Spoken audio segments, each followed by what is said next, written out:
Nella prestigiosa sede regionale RAI di Palazzo Labia a Venezia si è svolta la conferenza stampa di presentazione dell'8ª edizione del Premio Letterario Galileo per la divulgazione scientifica, organizzato dal Comune di Padova e fortemente voluto dall'allora sindaco Flavio Zanonato.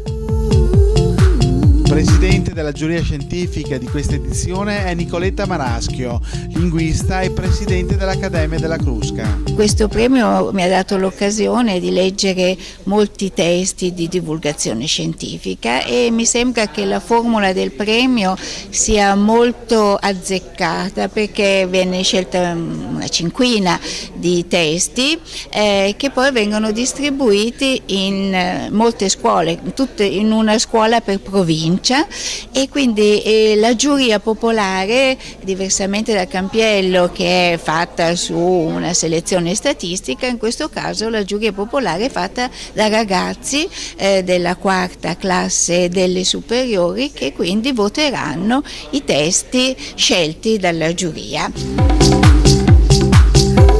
Andrea Colasio, assessore alla cultura del Comune di Padova, città che ha visto la nascita della scienza moderna, testimonia la fertilità del dialogo tra culture diverse.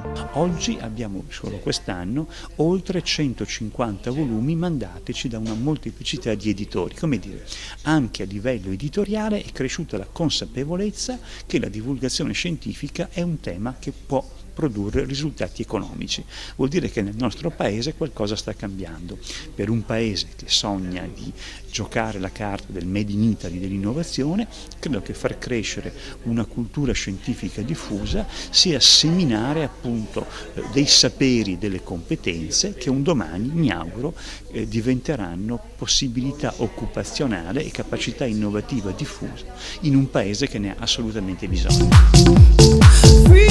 L'appuntamento è ora fissato per il 17 gennaio con la selezione della cinquina finalista e il 9 maggio per la proclamazione del vincitore di questa 8ª edizione del Premio Galileo.